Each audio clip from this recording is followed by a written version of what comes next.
Okay, we now welcome on a recurring guest that people might not know of because this was the Barstool Gold era. Yeah. An incredible interview. It is our friend Forrest Galante, who is a scientist. What are the official things behind what you do? Wildlife biologist. Adventurer. Okay. Now I'm just singing my own praises over here. Wildlife biologist, adventurer, make TV shows, that kind of stuff. Yes. Yeah. So a lot of people are familiar with you, but it's very funny because we were talking about having you. You're in town. We're like, yeah, let's have him stop by. We loved having him on the first time.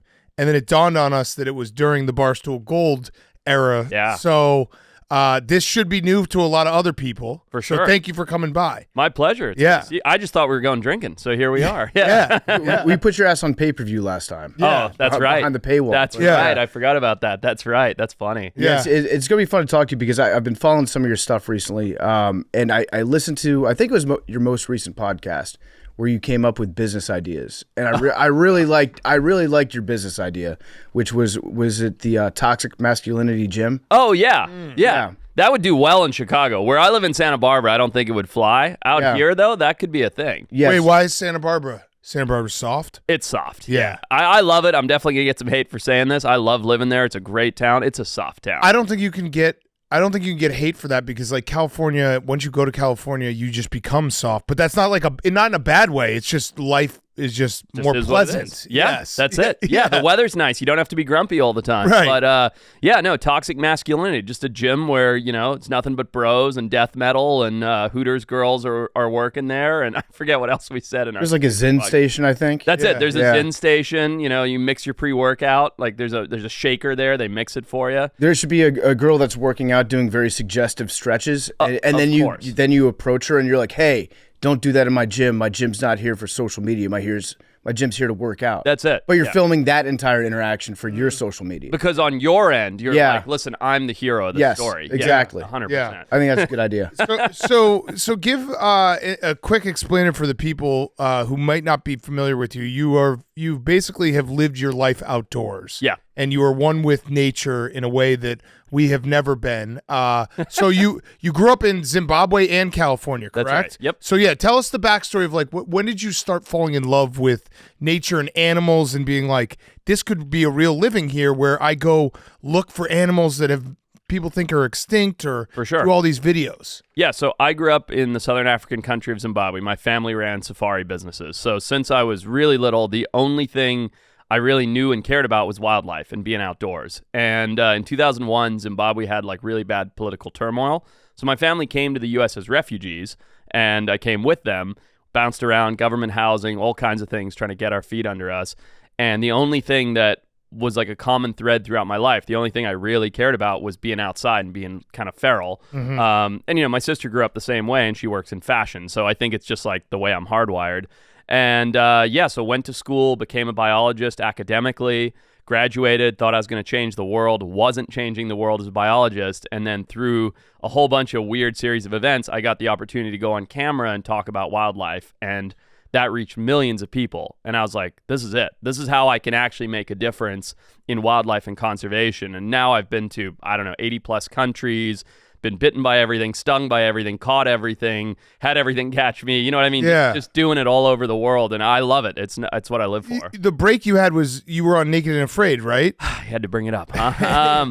Yeah. But you dominated it. I did. Yeah, I did. So so the first thing I ever did, I came home from being a biologist, flopped down on the couch. I was exhausted. I spent 3 weeks in a hazmat suit in like 100-degree weather, spraying weeds.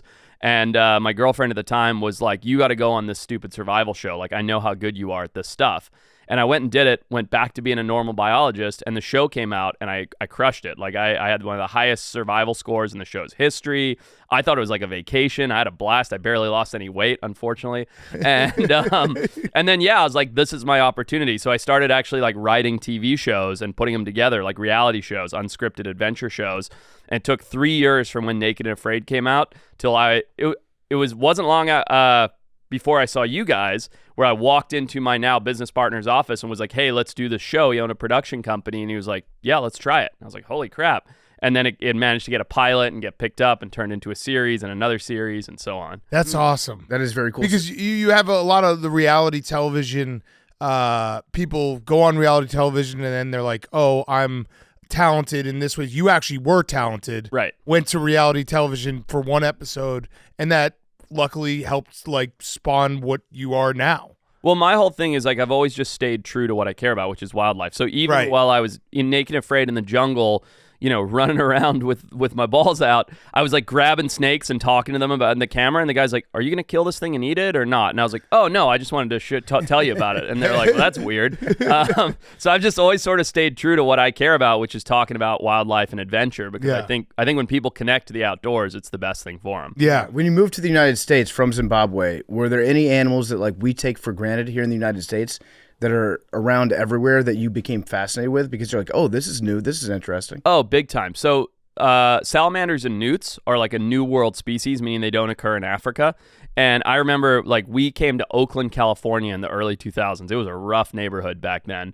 And my mom got a call from the Oakland Police Department because I'd run off from our like little apartment building and I was waist deep in the middle of the park catching newts.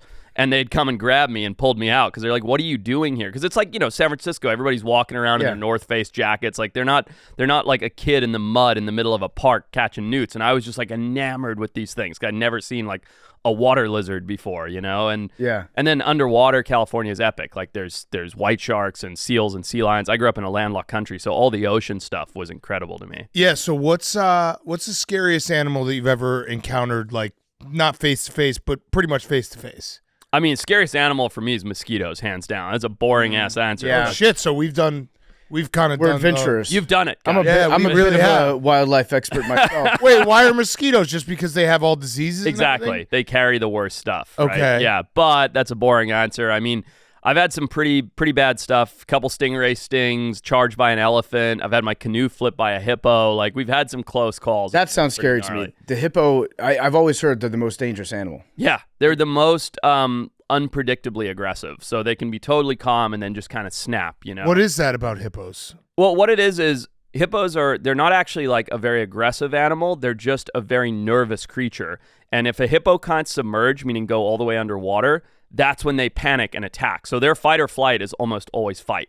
So if you trap a hippo in any situation where it can't go underwater, it feels like it has to fight to get out of that situation. So if you're taking your canoe and the riverbank's, you know, on this side and the canoe's stuck between you, or the hippo's stuck between you and the deep water, he's going to flip your canoe over. He's going to try and kill you to get to that deep water. So any situation where they feel even slightly cornered, they're like, time to... So hippos aren't really like, it's not they're ferocious. They're just kind of like nervous bitches. Totally, 100%. And people don't know this. They either think they're cute and cuddly or ferocious. Right. They're just nervous bitches. Straight up. They're like on edge all the time. Hippos just needed someone to be like, they needed to smoke a little weed and just be like, dude, it's okay. You just got to start shooting them with Xanax, you know? And then they just mellow out. Yeah. They're so big and strong and fast that when they do get nervous, they can kill anything. Yeah. 100%. So there's probably animals that are like them out there that have that same nervous energy to them. Right. That just don't have the ability to murder anything. That's it. Right? That's it. Right. What about that? What about that crocodile Gustav? Mm-hmm. Are you familiar with the legend of Gustav? I am. Because I've heard both sides on Gustav. Some people think that some of his numbers are inflated. Some people think that they're not inflated enough. So can you just explain like who Gustav is and whether or not he's the real deal? Yeah, Gustav was a notorious crocodile that allegedly killed like 12 people or something like that. I think it was way more than that. Was it more than that? And he was allegedly, I want to say 26 feet long, something like that. It was supposed to be the largest crocodile in history. You guys can fact check me on all of this.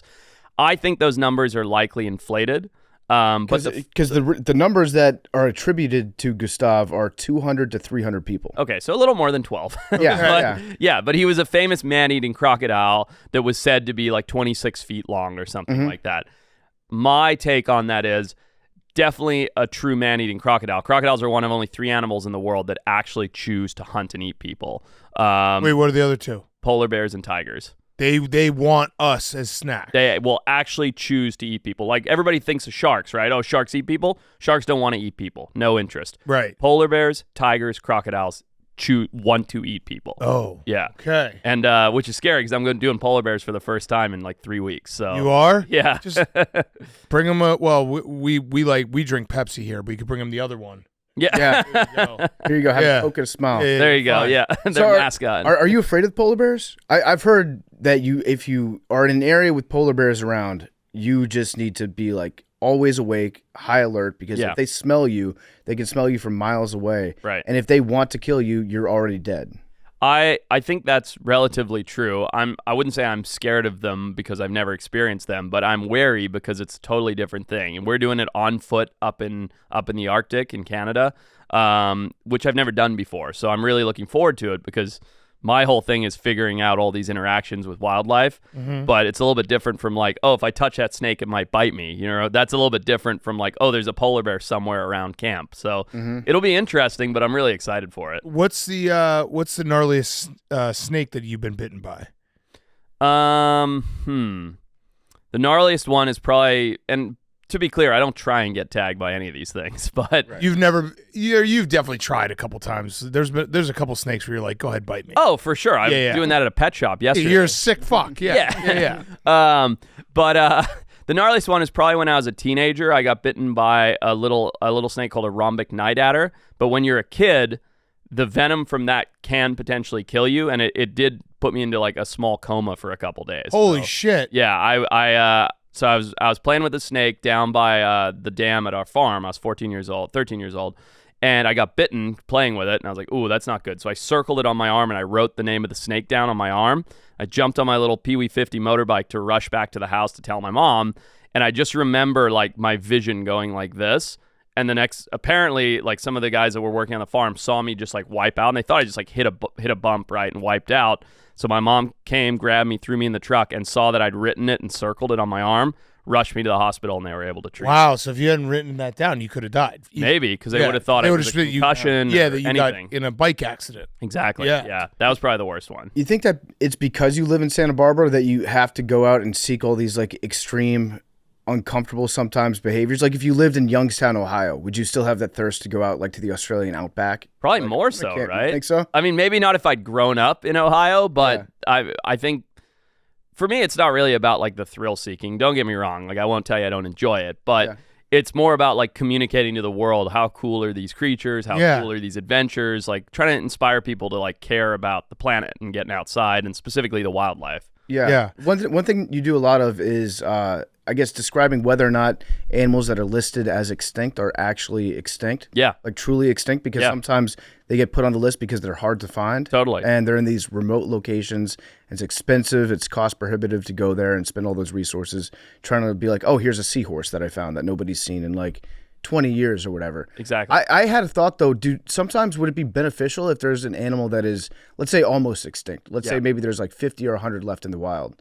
Would it be beneficial to have whatever the governing body is say, yeah, the animal's extinct, because that way people won't go and try to hunt it anymore? I've thought about that as well, like from an ethicality standpoint. The problem is if you do that, it's like turning a blind eye. So there's no protections that can be put in place. So if you do that in an insanely remote place where nobody's actually looking for the animal or hunting it, sure, that could be beneficial to let sleeping dogs lie. But without exposure, there's no protections, right? Right. Whereas, like, for instance, like with the leopard that we found or the tortoise that we found, if we hadn't gone and found those, nothing would have been done to attempt to preserve it. Yeah. Likely somebody would have come along and just shot it or collected it, and you never would have heard about it, right? Yep. Because it would have just ended up in soup or a skin or who knows what. So I think as long as it's handled the right way, the exposure for something that's been lost to science is really important, because then all of a sudden the government can come in and go, let's figure out how to protect this. Does it mean building a national park? Does it mean, collecting them and breeding them in a facility? Like whatever it happens to be, to try and help and hang on. What's your white whale animal that you think might not be extinct that you want to find? There's a couple. I think right now the one that's at the top of my list, this is as recent as like 3 days ago, is I got a piece of information on, it's going to sound like a snooze, but the pink-headed duck, which is a little duck that lives in Asia with a bright pink head that hasn't been seen in like 50 years. And I got a tip? I got a tip, yeah. Got a tip, baby. Okay. A duck tip. This is a pretty cool looking duck. It's cool, right? It's That's pretty, so funny that you got a tip. Somebody be like, yeah, I saw him down by the 7-Eleven. My duck guy in Mongolia hit me up. Yeah, you guys don't have a duck guy? But yeah, so I got a tip for this area in Myanmar that's a big swamp that this guy thinks he's seen several of them in the last few years. And so, we vet a lot of these things. It could all be smoke and mirrors, but it also could be legit. Yeah. So what else? What other ones? That one's very high on my list. The one that sits on the top, reigns supreme, is an animal called a thylacine. Do you know what that is? Yeah, that's not a werewolf. It's like a werewolf. It's yeah. Tasmanian tiger is the other name for it. Yeah, so I've gone to Tasmania and tracked it there, not found anything. I've gone to Australia twice and looked for it there, not found anything. And because they used to range like 4,000 years ago, all the way from New Guinea, Papua New Guinea, Australia, and Tasmania, there are still ongoing reports from like tribes and villages of striped dogs and all these things in Papua New Guinea. So that's the area that I think needs the biggest exposure. And we have this whole plan put together, 300 trail cameras, the whole thing to like go out and do a big survey to find this thing in Western Papua. So that's like the white whale, right? That's the top of the charts. But it's funny because that animal has now developed a somewhat like Bigfoot demeanor. It's from Australia, right? Australians are crazy. So they're all like, they see it like they're Bigfoot. So it's a bummer because it's not a made-up cryptid thing. It's a legit animal. Right. Nobody's seen one since the, 50 years or whatever it is. That's crazy. There was one in the National Zoo. In Hobart, yeah. In Hobart, Tasmania, they had one named Benjamin. Yeah, so this is like a legitimate animal. And, And people, when was the last sighting of it?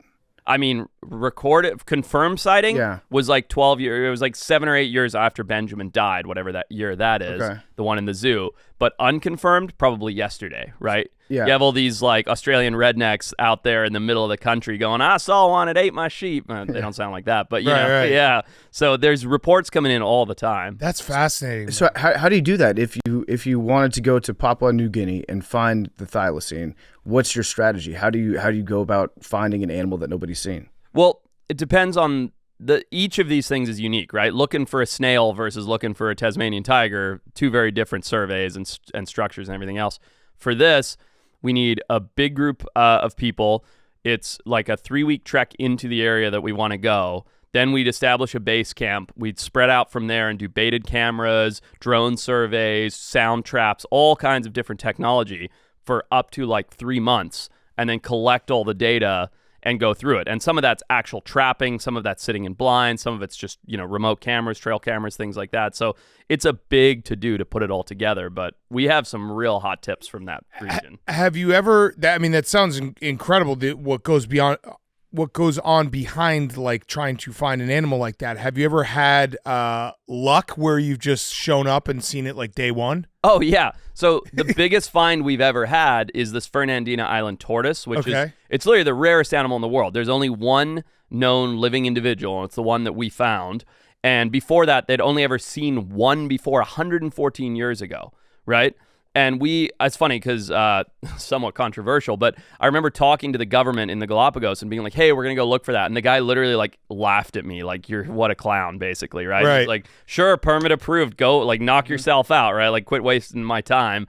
And we went there and we found it on day 3. What? Yeah. And we like had like a whole like massive survey. We're going to cover the island, blah, blah, blah, blah. We were just hiking. Was it swimming or on the land? No, it was on land. But we like came over this little like lava rock ridge into this green area.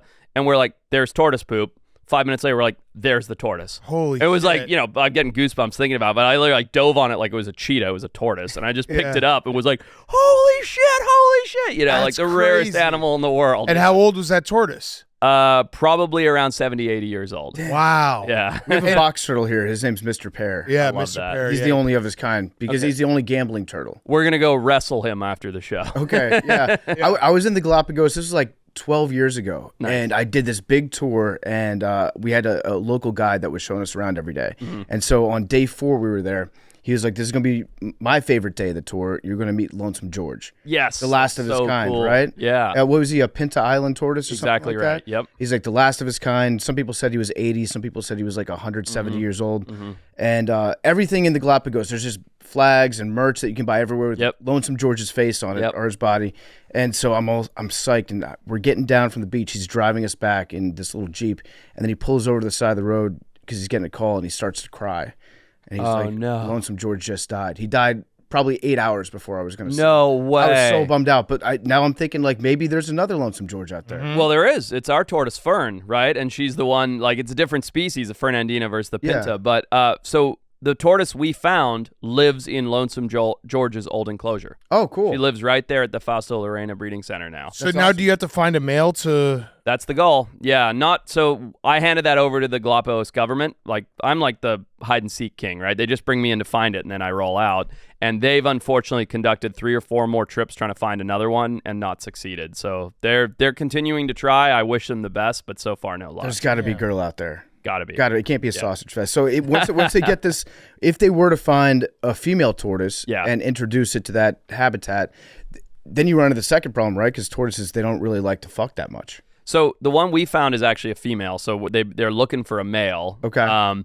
He's got to be horny. He hasn't. Yeah. You'd think been by himself in the woods for probably 100 years. Yeah. You probably want to get his rocks off. So no. I mean, if they found him and put him together, I think it would probably happen. And the truth is that because they're all pretty closely related, you could probably take any male tortoise of any of the other species and put it in there, and it would probably happen. But that'll obviously muddy the gene pool, right? It's its own species. So.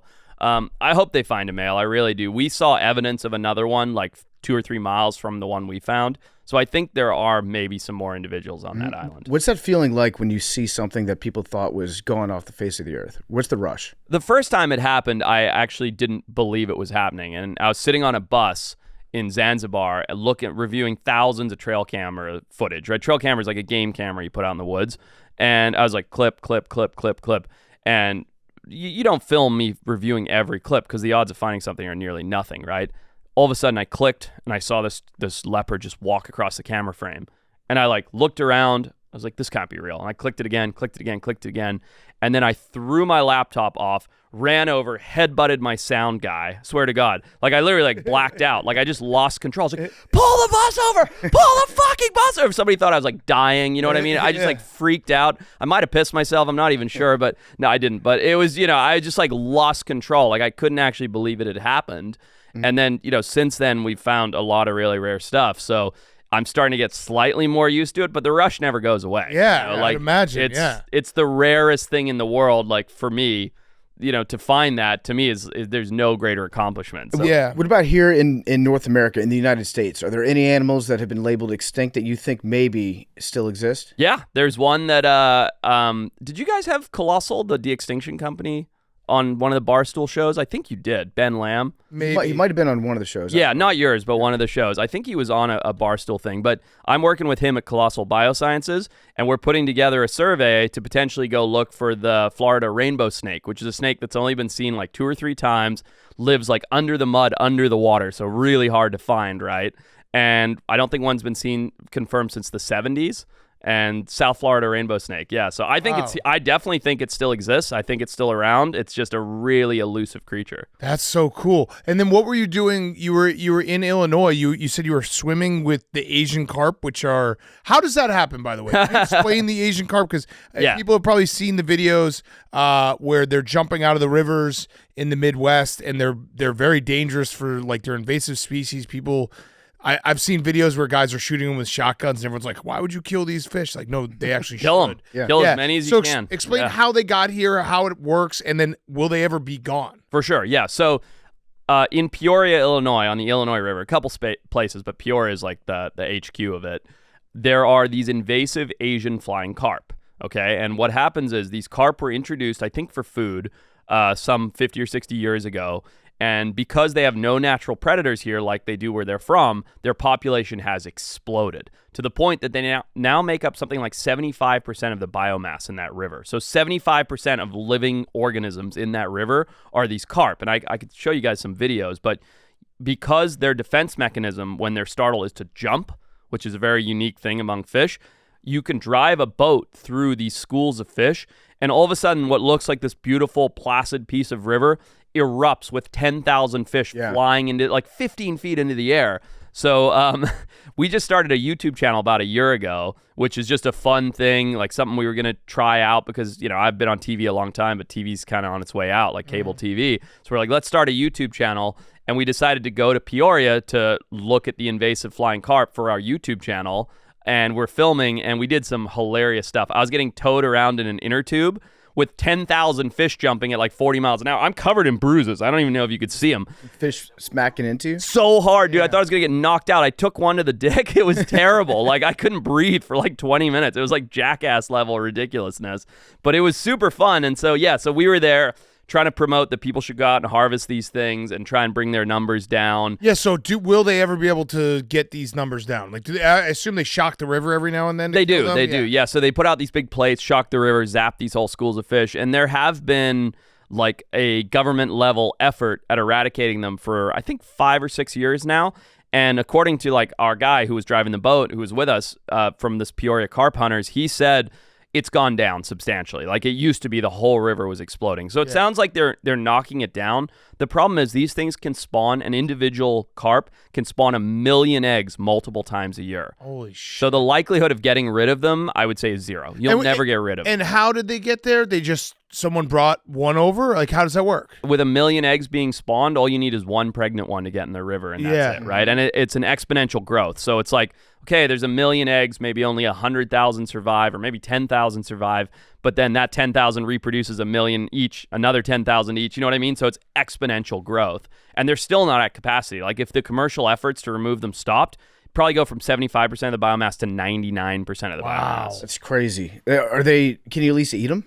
You can. They're okay. I'll be honest. I wish they were tasty. That would solve the problem. If they were salmon, it'd be no issue, right? Are they fun to catch? Oh, they're so much fun to catch. Okay. Because you're shooting them out of the air with bows, and you're on this inner tube with a net, and Can you catch them with a rod? Like, will they bite like no. eat or they won't? Because they're filter feeders. So they're actually eating plankton in the water. They're going through and like slurping up everything, kind of like a whale shark, like the big gill rakers and stuff. I mean, you could probably snag them with a hook or something, but they're not actually trying to eat. So you have to come up with these outrageous other methods to catch them, and I'll tell you, it is wild. Like, it's really fun. What about just going on like, I don't know, water skis with a baseball bat? Done. Just no swinging problem. away as they jump in the air. You can absolutely do that. That would be a good fantasy football punishment, actually. Just having somebody in an inner tube just get dragged around the river for like 3 hours, just walloped with carp. If you set that up, I will take your guy who loses at fantasy and get his butt kicked by carp.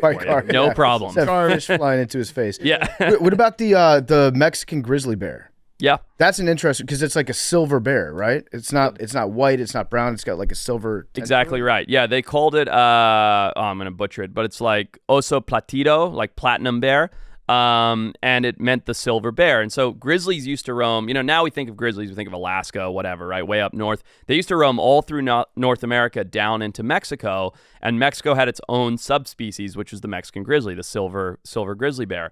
In the 70s, I want to say, there was one in a zoo somewhere, and it died, and it was like, oh, that's the end of the species. Then 14 years later, a Mexican hunter shot one and brought it into town. So the species hung on 14 years after we thought it would have gone extinct. And it was a big, beautiful, silvery bear.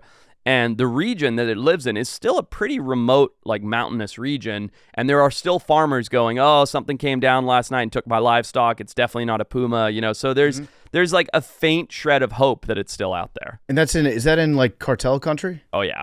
So that makes it a little bit more dangerous to go hunting for them. It'd be tough to explain to the Zetas, like, no, I'm just looking for a bear. I think you could still do it. You know what I mean? Like, that's the thing. So I go down to Baja a lot, and I run into cartel guys quite regularly. And they're the nicest guys. I'm not saying they're nice outside of when you're having an interaction, but as long as you don't go and get in their way, you know what I mean? They're not getting in your way, kind of thing. Like, don't cross any lines. Don't be an idiot. Just be polite and respectful. I think you could probably pull it off, but it is very, like, deep in the heart of where all the turmoil is. Yeah. I love all these stories about all these different animals. Give me another one that's a scary animal that you've been, like, close to. The polar bears, I can't wait to hear how that goes. That'll be fun. But what's another, like, whether it be a gorilla, snake? I mean, we're pussies. We're city guys. I talk a lot of shit on animals, being like, I could take down a bear, knowing that I'll never face one. I mean, let's give ourselves some credit. There was an instance when we were out in Southern California, we were playing frisbee. True.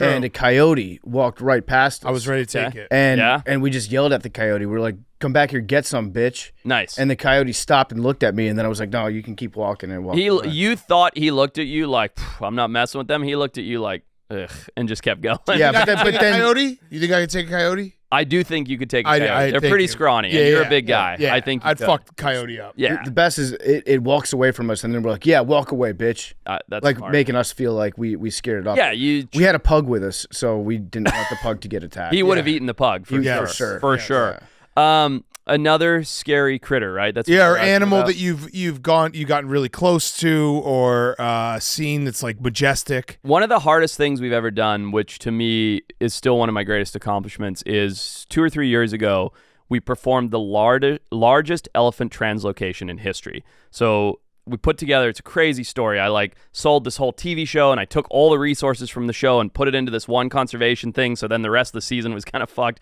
but it was awesome because it was so worth it. Because I got a call from a buddy of mine from Zimbabwe, from my childhood, who goes, Forrest, it's so tragic. There's this herd of 24 elephants that they're going to shoot right outside the city of Maputo because they're running through villages and they're killing people and they're squashing crops and everybody's angry with them. There's nothing we can do. And I was like, what do we need to do? He's like, we need like a big chunk of money and we can catch them and move them to this national park that's 300 miles away. I was like, give me a week. And I called in every favor, every resources, got all this money, went there, flew into Mozambique, and I won't bore you with all the specifics, but literally 3 helicopters, 4 semi-trucks, 2 crane trucks, a crew of 60 people, this huge operation, and successfully tranquilized, captured, loaded onto flatbeds, loaded into containment trucks, and transported 24 elephants without losing a single one. Wow. Yeah, and there was some crazy stuff there because, you're in a helicopter, you're darting an elephant, then you have 3 minutes from when you hit it till the tranquilizer takes effect and it falls to the ground. So you have to get 3 minutes, you have to try and herd it with your helicopter. Then the second it hits the ground, you jump out, you run over. Elephants suffocate if they don't breathe through their trunks. So if they land on their trunk, they're dying. So you have 3 minutes to rip its trunk out from it, to let it breathe, to keep it stable. Then you cut a road in, literally hand cut a road in comes a semi-truck with a crane that lifts it up, puts it on a flatbed, then moves it into a conveyor belt truck that moves it into a transport Holy truck. shit. It was insane, man. And we're there's a clip of me in one of these shows where we hit one of the babies, but the dart doesn't go in all the way, and it's trying to stay around its mom. So it's freaking out, and I have to run over and tackle this thing to the ground to try and put it down and then give it more tranquilizer, and there's elephants all around, there's helicopters overhead. It was insane, but at the end of the day, the part of it that was so magical to me was it was all this blur of adrenaline and craziness, and my one cameraman nearly died when an elephant kicked over a door and it nearly crushed him. It was insane. But then we got there, 40-hour drive, and we get there and we open the doors and out go these elephants in this protected national park, and literally the last one runs out, looks back, and trumpets a thank you, and then runs off into the bush, and we're they're gonna live, they're safe. awesome. It was just such a rewarding thing to do. That's Yeah, it so sounds cool. like a great feeling. Yeah, it really was. Yeah. How long do you think you could make it just doing a 9-to-5 job? If you were an accountant, if you Like- woke up tomorrow and you're like, okay, you got to commute 45 minutes each way. You're going to work in this cube, then go home. Maybe 3 days. Yeah. Yeah, I think I'd be on really good behavior for the first day, pretty cranky the second day, and undeniably get fired on the third day. Did you ever think about, when you graduate from college, I don't know how your career went right after graduation, but for a lot of people, there's a little in-between time where you don't know if your desired career, the one that you really want to do, is going to work out. And you're like, oh, maybe I'll just take a job because I need money. I got to have a place to live. I got to afford food. Was there a moment where you thought, okay, maybe I will just try to do something corporate for a little bit? For sure, yeah. I got out of college and I was working as a biology field tech, making $12 an hour, and I moved up the ladder in that because I was good at it. I'd go out way harder, way longer than everybody else because I loved being outside. But what's so shitty about the sciences in that field, the better you get, the less time you spend in the field. Now it's oh man, you're really good at this. Move into the office, start writing grant proposals, manage a team. Right. And so I started moving up. Yeah. And I remember the day I walked into my boss Morgan's office and I was like, I want to go back to being a tech. He's like, you'll make half your salary. I was like, I don't care. I just rather be Wanna be in the outside field, doing yeah. stuff than doing this. And he's like, okay, I guess. It's terrible for everybody, but if you want. And he didn't understand it. I'm like, I don't want to be sitting in an office writing grant proposals. I want to be out in the field.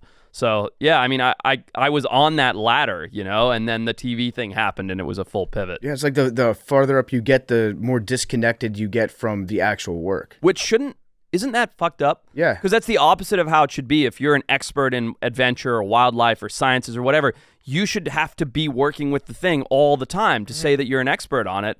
And what's crazy is, especially in the sciences, in the biological sciences, the further up the chain you get, the less time you get to actually interact and be observational with the creature. Yeah, I mean, it happens in sports all the time with coaches, where it's like, Sure. oh, this guy's a great, defensive line coach, and he's so good. He's now a defensive coordinator. Now he's head coach. He can't coach this position the way he used to. 100%. Yeah. I'm a big rugby guy. Like Razzie Erasmus, the head coach of the Springboks, he sits in a box watching them all coach, and that's like mandated by World Rugby. And it's like, he's the best coach that's ever existed. He should be on the pitch. Yeah, exactly. Right. Yeah, what Big Cat described is why we don't have Jim Tomsulas anymore. Yeah. Just got elevated to the point of incompetence. Yeah. Right. Yeah. And then now your hands it's looked tied. down on. Yeah. Messed up, man. It doesn't make any sense. How long, I know you did the Naked and Afraid, but how long could you survive if we just dropped you anywhere? Was it forever? I mean, what would you... No. I survival for me is like, it's a means to an end, And what I mean by that is, I'm by no means the greatest survivalist or anything like that that's ever done it. Probably 99% of the people that have done shows like Naked and Afraid, Survivor are better at it than I am. Yeah.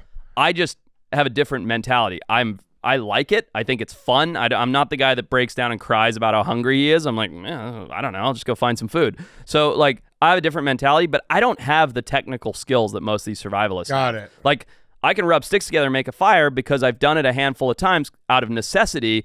I'm not a weekend warrior who spends every Saturday training and prepping and figuring out little fish hooks and stuff like that. Like I'm more focused on the wildlife sciences. Yeah. So with the polar bear thing, what's your goal for the polar bear expedition? What are you trying to do?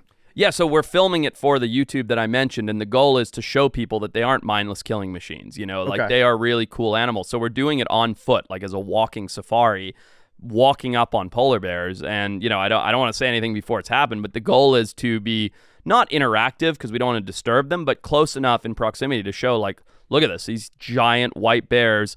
They know we're here. They're choosing not to kill us or eat us, and we're just sitting here observing them. So but that's wait, the goal. is there a chance you could be wrong? Well, yeah. There's what always if you just walk by and they just all of them charge you? That would not be good. Yeah. That would not be good. I'm working with so we're doing this in Manitoba, Canada. I'm working with their travel board. I have a feeling there'll be a guy there with bear spray and a rifle and, all that kind of stuff. But, they've done it before, to be clear, the Manitoba travel. And we are going to test the boundaries of distance and everything else. So, there'll be a little give and take. Yeah. I mean, that's kind of scary to be like, If we you were think wrong, they're not killing machines. And they're like, no, we are. Oh, wait a minute. Well, I'll tell you this. If I said that about crocodiles, and I'll get some hate from some of my close friends, alligators, American crocodiles, sure. But if you say they're not mindless killing machines about crocodiles, like Nile crocs or saltwater crocs, they're mindful killing machines. Like they're intentionally trying to figure out how to kill you. Yeah, you did. Yeah. Didn't you like swim? Did you do something where you put like crocodile, you wore basically crocodile armor? Yeah. Can you explain that? Yeah, sure thing. So we went down to this place in Central America with American crocodiles, crystal clear water. And I designed this suit that had electroreceptive blocking technology. It's called a hex suit. It's kind of like what's in the door of your microwave. You could stare at a microwave without frying your brain. And so it had that technology in it. But then to go one step further, we made it all crocodile print and theme and colors and stuff with the idea of it being like biomimicry, like look like a croc, act like a croc, and maybe the crocs won't eat you. And then we hopped in the water and dove with these crocodiles, and it worked. Like they didn't bother you. So look, I'll be honest, I don't think you see this in the little film we made, but I had a broomstick with me for the first like day and a half, and every time they get too close, I'd put the broomstick between me and the crocs and be like, look, like you just kind of approach me. And then after doing that and conditioning them a little bit, they were like, okay, this thing that I think I'm going to go investigate is like a wooden stick. Like I'm going to leave it alone. So then I was able to leave the stick alone and actually like swim and interact with them. That's crazy. So scary. You're also kind of insane. No disrespect. I don't think I'll kind take of. that. I think it's I'll very. take that. But to like put on a crocodile suit, maybe they'll think I'm a crocodile and then just swim around freely. Maybe I don't know. Like Big Cat said, we're kind of pussies.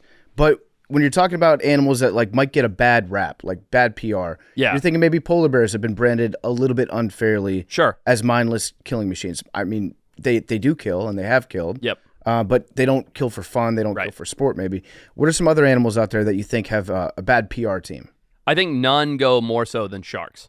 Yeah. Right? Like sharks have the worst PR, especially like Florida. It's like another shark attack. Like don't come to the beaches, right? The news loves it. The news loves it. And I know because I speak on the news about this pretty often. I'm always trying to say the same thing, which is like sharks just being a shark.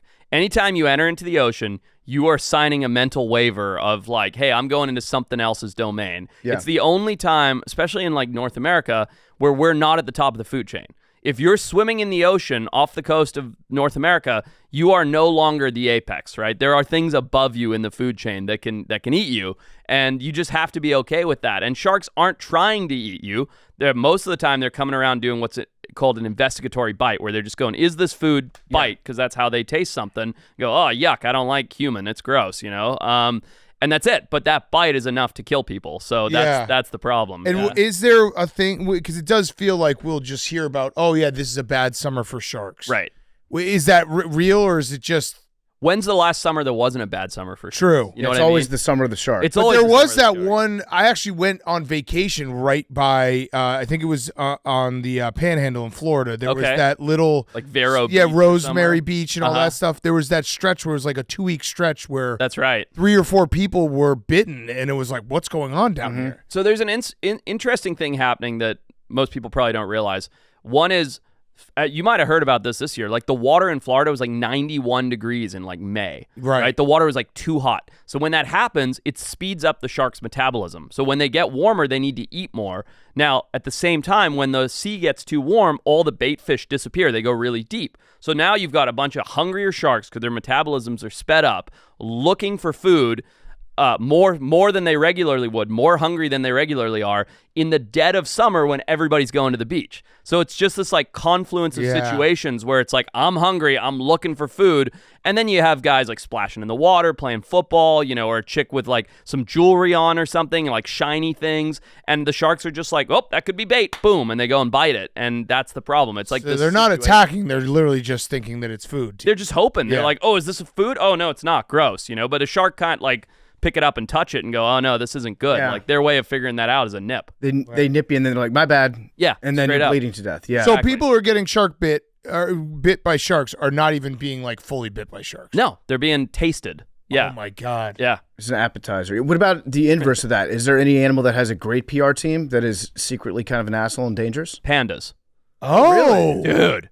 Pandas. No way. They're dumb as shit. They will hand you could Google this. If you go to a panda in captivity and it has a baby and it's nurturing its cute little baby and you put out an apple, it will hand you its baby and take the apple. Swear to God, nobody talks about this. They're dumb as shit. They're mean. They're Bad terrible moms. parents. Yeah. They're bad moms. Yeah, and we're like, oh, the panda. It's like the symbol for WWF. It's because I there's love it. videos where they're rolling around and looking fly- dumb. Because they're dumb. Yeah. That's it. Yeah. They got the easy street of PR, man. It's crazy. That's awesome. They are cuddly though. Yeah. They're adorable. Yeah. So I had one last question. This has been awesome. It's great to have you stop by. The Roback question, rhoback.com, promo code TAKE, 20% off your first purchase, Q-zips, polos, hoodies, joggers, shorts, roback.com, promo code TAKE. So what animal do we need even more people?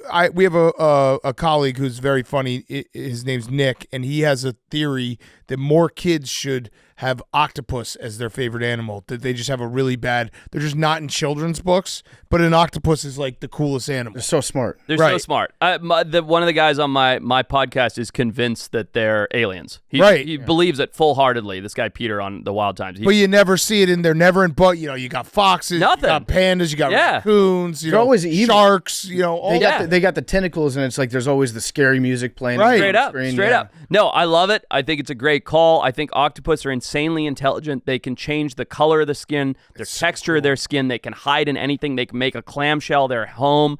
They're epic predators. Like they can go out and catch something without I saw even a video trying. of one of them catching a shark the other day. It's insane, right? Yeah. They just reach out and grab it Yeah. and pull it in. Yeah, they're awesome. I think more kids, I agree with Nick. I think more kids Okay. should have an octopus as their favorite animal. Okay. Yeah, Straight that, up. that You need to do a documentary, book. the octopus teacher, Yeah, blew my mind. It's crazy, The right? guy made friends with an octopus. straight up. Yeah. They were just buddies and they'd hang out every day. Yeah, It was- just pals. And it shows you that level of like cognitive intelligence where the octopus was like, oh yeah, this is like an actual friend to me and it's benefiting me to have this relationship. yeah, they're the best. Yeah. I love octopus. What about orca? Where do they stand? Do they have a good PR team or bad PR team? I think generally pretty bad because especially recently, right? They're knocking over boats and stuff. Yeah. Until that, orcas have never actually hurt or killed anyone in the wild. All those orca deaths have been in captivity. It's That we know of. That we know of. That's Maybe they're actually just the best at covering it up. Like the Zodiac? Yeah. true. Yeah. Yeah, true. The Zodiac Orca. Yeah. It's a good movie. But yeah, I think that, people are really scared of orcas, and rightfully so. Like, I've dove in with orcas, and it's the only animal, and I might have a different answer to this after the polar bears. It's the only animal I've ever been around where I feel completely useless. Like, if that orca wants to eat me, if it wants to smack me with its tail, wants to do anything, there's nothing I can do. You're in the water with a big shark, you swim at it, you like show aggressive body language, the shark's like, whoa, You're in the water with an orca, it's like you're a rag doll. Like, whatever they want to do, they're going to do. So I think that they probably get like a pretty bad rap overall, but for the most part, until recently, I guess, they don't want to have anything to do with us. Yeah. Speaking of orcas, there was a situation last summer. I don't know if you're familiar with it, but there was an orca that was in Florida that was like kind of on her last leg. She wasn't doing well in captivity. The owner of the Colts, Jim Irsay, was going to pay like $3 million to fly it across the country and then put it in, I forget which body of water. Let her go, though, Seattle. right? Yeah, let her go. Mm-hmm. Basically, let her go into like a very large but contained area. Yeah. It was like a natural area. I remember that. How would you transport an orca? How can you fly an orca? So they're, like a lot of marine mammals, as long as they stay hydrated and wet because they're air breathing, they're actually okay. So this is a bad analogy, but how you can see a turtle crossing the road? And you're like, oh, there's a turtle, right? Like, it should be in water. It's fine as long as it's wet and, stays like that. So same thing with an orca. You can transport them. They don't have to be in a tank of water. They just have to be wet and hydrated. And so I imagine with that instance, you'd probably have it in some kind of a containment, but you'd pick up that container, fly it, and land it. And it's not like it'd be a giant fish tank. It would just need to be wet. So you just put a big whale onto a giant plane and essentially have a bunch of hoses that spray the orca. Hoses, wet blankets kind of thing, towels, just keeping it really hydrated and wet, water in its mouth, and then move it. Wow. Because our producer, Hank, said that it couldn't be done. He said, you can't move a whale. He's wrong. He knows nothing. Well, Forrest, thank you so much for stopping by. It was awesome to have you back on the show. Again, also awesome because people are going to hear this for the first time. Yeah. And everyone go check out his YouTube channel.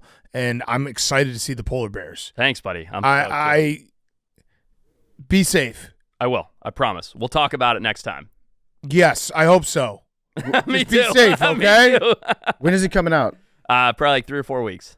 Okay. Yeah. We might have to save. Can you text me when you get home safely? Yeah. Yes, I will text you both, boys. Are your parents ever concerned? Are they like, what's for? I don't tell them anymore. No, It's kind of like us. We don't tell our parents no, our podcast. We're all black sheep here. Yeah. All right. Thanks so much, Forrest. Thanks, boys. Appreciate it.